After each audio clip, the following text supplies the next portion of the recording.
Ito yun mga idol. Ito yung ginamit nating katian ka na nakadali isang piraso. Yan. Kakaibang klaseng katian to mga idol. Ito na yung nabitan natin nakaraan. Hindi pa ayos. Pero ngayon okay na.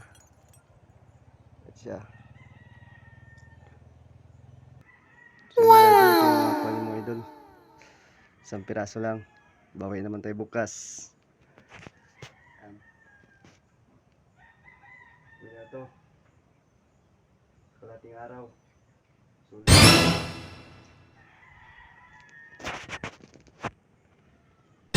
Magtambay-tambay ka mga idol.